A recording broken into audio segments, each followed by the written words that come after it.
कल हम भजन के दो प्रधान प्रकार बता रहे थे।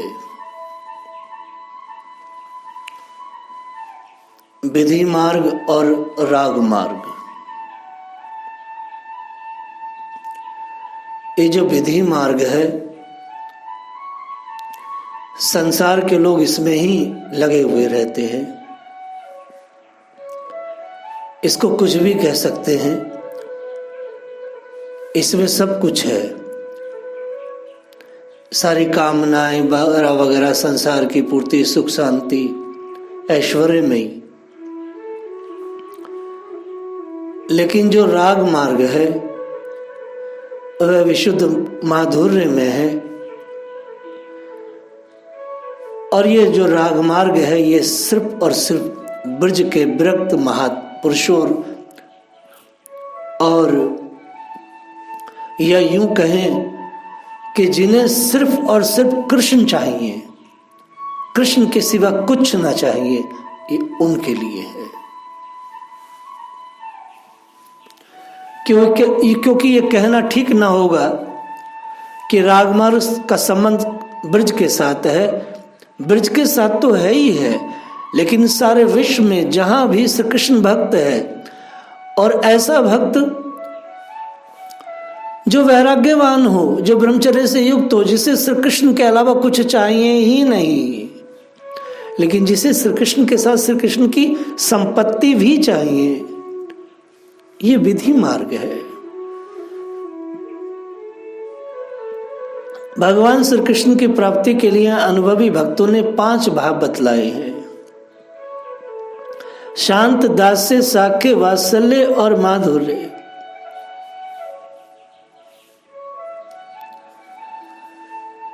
ब्रज प्रेम प्रणाली में स्वतंत्र रूप से तो शांत भाव का अस्तित्व ही नहीं है।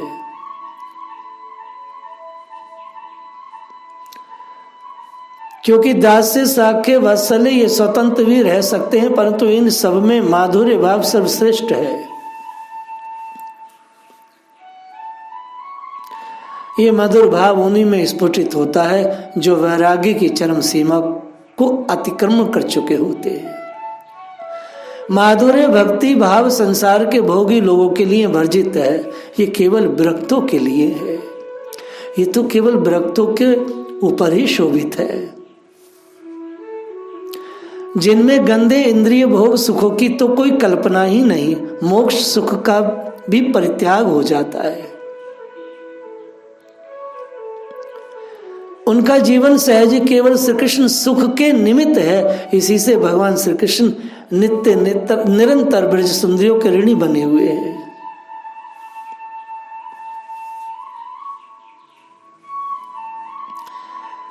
अपने लिए जहां कुछ रहता ही नहीं, अहम की जहां सर्वत्र भावेन सर्वथा विस्मृति,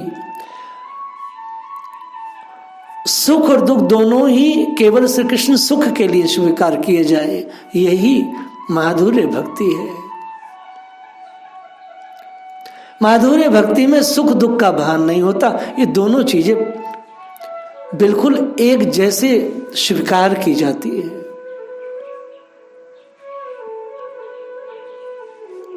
जो भक्त भगवान श्री कृष्ण की जिस भाव से आराधना करता है, भगवान उसे उसकी वासना के अनुरूप ही फल प्रदान करते हैं।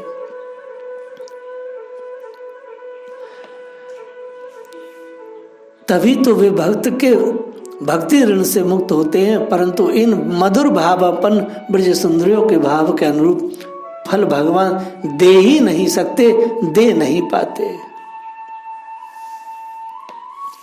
भगवान अपने प्रेमी भक्तों के भजन ऋण से हमेशा दबे रहते हैं।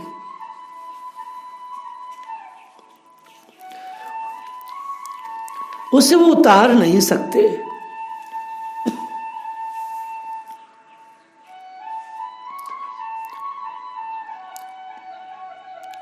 जो कहते हैं ना, भैया बड़े भाव में भक्ति, ये बड़ा भावुक भक्त है, बड़े भाव प्रदेश में रहता है। वास्तव में जो ब्रज प्रदेश है, ये तो भाव प्रदेश है।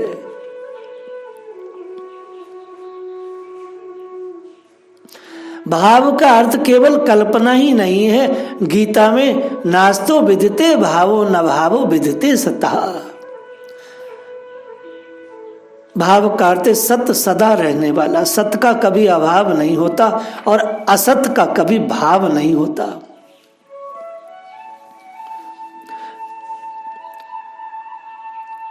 वैष्णव साहित्य में भाव का अर्थ है उच्चति उच्च प्रेम।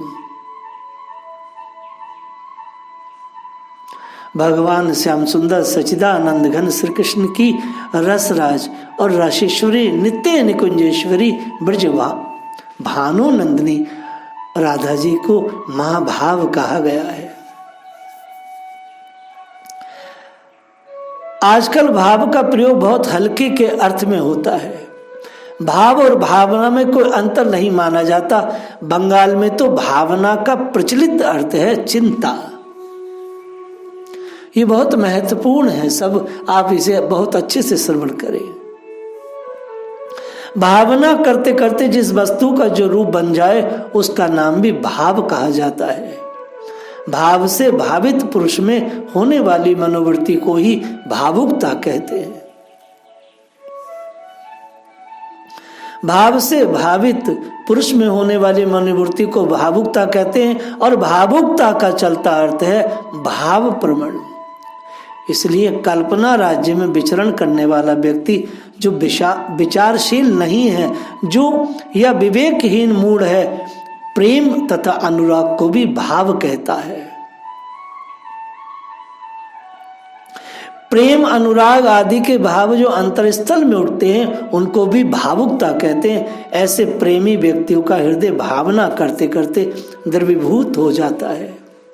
श्रद्धालुओं को भी भावुक कहते हैं। भावुक व्यक्ति भावना के अनुसार अनेक प्रकार की कल्पना करके उसके राज्य में विचरते रहते हैं। भगवान के प्रेमियों ने भाव को सर्वथा पवित्र प्रेम के अर्थ में लिया है। जो प्रेमी साहित्य है उसमें भाव का उच्चते उच्च प्रेम को कहा गया है। प्रेमियों ने भाव को सर्वथा पवित्र प्रेम के अर्थ में लिया है। भगवान का जो आनंद स्वरूप है, उनकी जो स्वरूप भूता हिलादनी शक्ति है, अंतरंगा शक्ति है, वही आनंद शक्ति है, वही भाव है, वही मूर्तिमान होकर महाभाव स्वरूपा राधा रानी के दिव्य विग्रह के रूप में प्रकट है। जहां जहां प्रेमी भक्त अपनी दृष्टि से भाव प्रदेश की बात कहता है, वहीं पर वह भगवान के यथार्थ प्रभाव की बात कहता है। कल्पना प्रसूत भावना से नहीं, वो कल्पना नहीं कर रहा है, ये सर्वथा यथार्थ है, ना कि कल्पना। प्रेमी भक्तों की दृष्टि ऐसी ही होनी भी चाहिए। हमारे प्रभुपाद जी ने कृष्ण भावना अमृत बनाया। आज वह कृष्ण भावना अमृत कृष्ण अमृत की बजाय धन अमृत हो गया है। आंदोलन अपने स्थान से कुछ हट गया है, लेकिन हमें विश्वास है कि भगवान इसको पुनः ठीक करेंगे और हम सबको एक करके नेक बनाएंगे। भावना से जिस प्रकार भगवान के रूप का ध्यान होता है, उसी प्रकार शब्द स्पर्श रूप गंध आदि का भी ध्यान हो सकता है और होता है। ध्यान में हम भगवान की वंशी की मधुर ध्वनि सुन सकते हैं। मैंने कल भी कहा, उनके रूप को निरख सकते हैं, उनके अधरामृत का पान कर सकते हैं, उनके स्पर्श की पुलक में पुलकित हो सकते हैं, यहाँ तक कि उनके अंग की गंध भी सुन सकते हैं। ध्यान में मनुष्य देख सकता है कि हमने भगवान के चरण पकड़ लिए हैं, उन्होंने हमारे मस्तक पर हाथ रख दिया है। ये कल्पना नहीं, ये साक्षात अनुभव होता है ध्यान समाधि में। हमारे आचार्यों ने ध्यान समाधि में भगवान की अनेक लीलाएं देखी। रूप जी का ध्यान मंगल तो सब प्रसिद्ध ही है। साधक भक्त की दृष्टि में ये सारी बातें सत्य हैं, पर जब तक ये सब मन की कल्पना बने हुए स्वरूप हैं, तब तक वे भाव जनित ही है।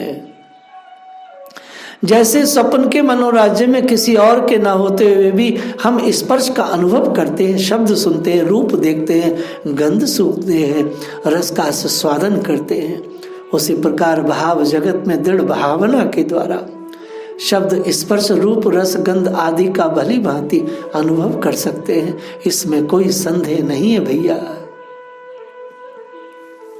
यह भी ध्यान की बहुत ऊंची और अत्यंत कल्याणप्रद स्थिति होती है।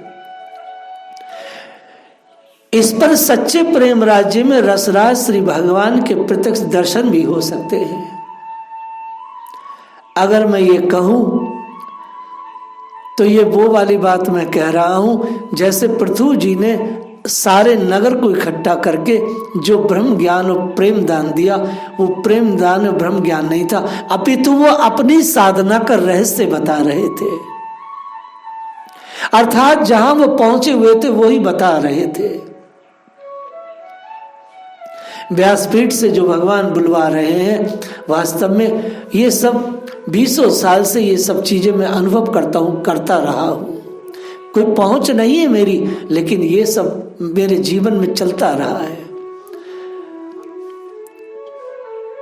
यह भी ध्यान की बहुत ऊंची और अत्यंत कल्याणप्रद स्थिति होती है। इसमें पर इससे परे सच्चे प्रेम राज्य में भगवान का प्रत्यक्ष दर्शन भी हो सकता है। भगवत दर्शन की भावना को इस प्रकार के भी तर्क से प्रमाणित करना बड़ा कठिन है। अगर कोई कहे आपने दर्शन किया तो इसको प्रमाणिकता से प्रस्तुत नहीं किया जा सकता। हर महात्मा ने ऐसा कहा है। अविश्वासी को भगवत दर्शन की बात समझा देना असंभव सा है। श्रद्धा और विश्वास ही तो साधना का मूल मंत्र है। भक्त जिस रूप में भगवान को देख रहा है, हो सकता है वह शास्त्रों में प्रकट ना हो, निश्चित, ये पक्की बात है।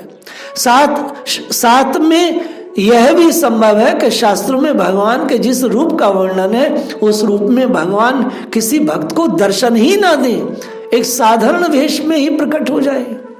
भगवान का रूप कैसा, जैसा भक्त चाहे वैसा, भक्त की जैसी इच्छा होती वैसा ही रूप लेकर भगवान उपस्थित हो जाते हैं।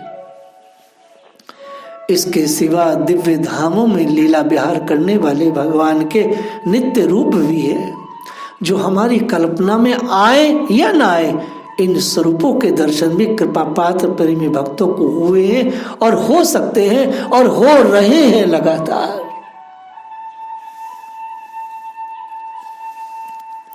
कभी कभी किन्हीं किन्हीं अभिमानी दर्शनों सुख भक्तों को मार्गच्युत करने के लिए या उनकी परीक्षा करके उनमें दृढ़ता लाने के लिए उपदेवता भी विभिन्न रूपों में उनके सामने आ जाते हैं, जो साधक होते हैं और अपने को भगवान बताकर उनको भ्रम में डालने की चेष्टा करते हैं। ऐसे अनुभव भी सुनने में आए हैं कि कोई कोई खेचर उपदेवता सकाम भाव से किसी इष्ट विशेष के उपासकों को उस रूप में आकर ठगने की चेष्टा करते हैं। हमने भूतल पर जो तेज देखा है, उससे कई गुना अधिक तेज उन उपदेवताओं का ही होता है। वे आकर हमारे इष्ट देव की मूर्ति में उपस्थित होकर हमें ठग लेते हैं। भय के रूप में जिस प्रकार देवताओं का विधन आता है, उसी प्रकार लोभ के रूप में भी आता है। देवता भय के रूप में तो है ही है, लोभ के रूप में भी सामने है। श्रीमद् भागवत में स्पष्ट कहा गया, ध्रुव के सामने उपदेवता उनकी माता के लोभनीय रूप में आए, बेटा मैं बहुत दुखी हूं, मैं जल रही हूं, मुझे बचाओ। पर ध्रुव अपनी साधना से टले नहीं। जो भगवान का शरणागत भक्त है, उसके सारे विघ्नों का तो ना स्वयं प्रभु अपने अनुग्रह से ही कर डालते हैं। मचित्तः सर्व दुर्गाणि मत प्रसादात ऋष्यसि। भगवान में जिसका चित्त अर्पित हो गया है, ऐसे अर्पित आत्मा भगत का सारा दायित्व भगवान पर आ जाता है। भगवान की आज्ञा है, मेरा भक्त आंख मूंद कर मेरे राजमार्ग पर चले, उसे कोई विघ्न नहीं रोक सकता। यही आज का टाइटल है। श्री कृष्ण की आज्ञा है, मेरा भक्त आंख मूंद कर मेरे राजमार्ग पर चले, उसे कोई विधन नहीं रोक सकता, उससे कोई विधन नहीं रोक सकता।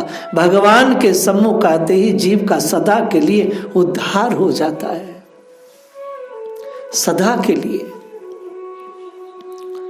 सन्मुख होई जीव मोहि जबहि, जन्म कोटि अग नासहि तबहि।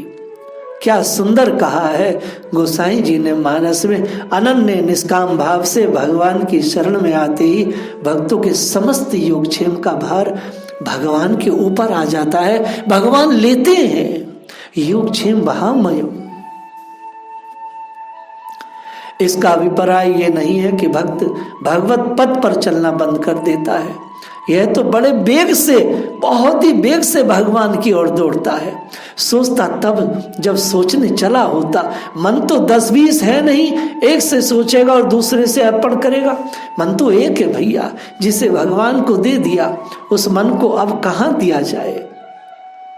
अर्पित आत्मा व्यक्ति प्रभु के सिवा किसी की इच्छा ही नहीं करता। क्या बात है। जिसने अर्पित कर दी अपनी आत्मा ठाकुर जी को, वो किसी की इच्छा नहीं करता। गोपियों का अर्पण सर्वतो भावेन संपूर्ण था, इसलिए भगवान ने कहा ता मन का मत प्राणा मद अर्थे त्वक्त देही का।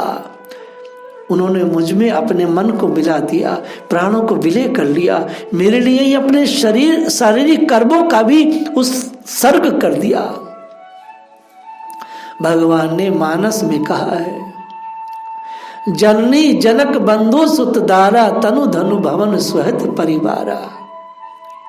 सबके ममता ताग बटोरी, मम पद मानई बांधी बरी डोरी। सबके ममता ताग बटोरी, मम पद मानही बांध बरी डोरी। अज सज्जन मम उर्वस कैसे, लोभी हृदय बसई धनु जैसे। सज्जन लोग कैसे मुझे अपने हृदय में बसाते हैं, जैसे लोभी के हृदय में धन रहता है। कितनी सुंदर बात कही। हित्वा माम शरणम यता कथम तस्याह तुम सहे।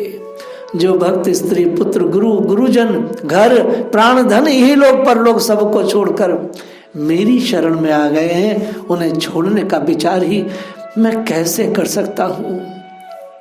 क्या कही है कृष्ण ने बात। भगवान की कितनी सुंदर आज्ञा है। मेरा भक्त आंख मूंद कर मेरे राजमार्ग पर चले, उससे कोई विधन नहीं रोक सकता। वास्तव में जो कच्चे लोग हैं, जो कच्चे, बहुत कच्चे, जिनके छाती में संसार का कचरा भरा है, वही डरते हैं घर छोड़ने से, वही डरते हैं इस राजमार्ग पर पैर रखने से। वास्तव में वो भोग से बाधित है, वो कृष्ण से भावित नहीं है, वह तो भोग से बाधित है। श्री कृष्ण से भावित व्यक्ति को संसार का रोग कैसे भावित कर सकता है, कैसे बाधित कर सकता है। रोग बाधित नहीं कर सकते संसार के, जिसने कृष्ण भावित जीवन अपना लिया हो।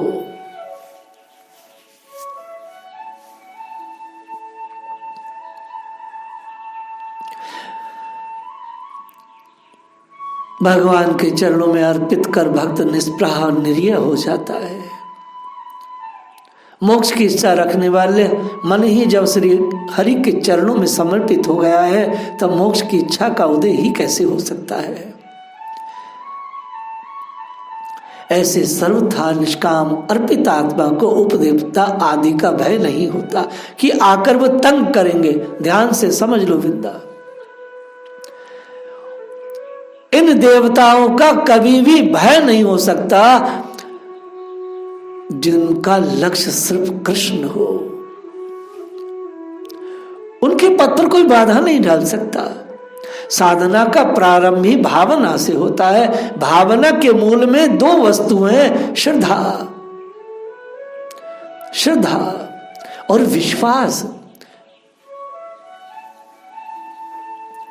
भावना के मूल में दो वस्तु, श्रद्धा और विश्वास। श्रद्धाहीन भाव मिथ्या है। भाव करते करते भगवत कृपा से सच्चे भाव राज्य में प्रवेश होता है, ये बात सच्ची है। साधक स्थूल से सूक्ष्म, सूक्ष्म तर से सूक्ष्मतम में प्रवेश करता है, वहां उसे दिव्य भावना लोक में प्रवेश करके भगवान की पूजा करता है। देह के 5 भेद माने गए हैं भैया, ये मैंने 1 साल पहले भी कहा था। देह के 5 भेद माने जाते हैं, स्थूल, सूक्ष्म, कारण, भाव और चिन्मय और भाव देह कुछ विलक्षण है। भगवान का जो नित्य विग्रह है वह चिन्मय है, वह देह नहीं, भगवत स्वरूप ही है। वहां देह और देही का भेद नहीं है, वहां योग माया का पर्दा नहीं है। भगवान 2 तरह से प्रकट होते हैं, योग माया को लेकर और योग माया को हटाकर।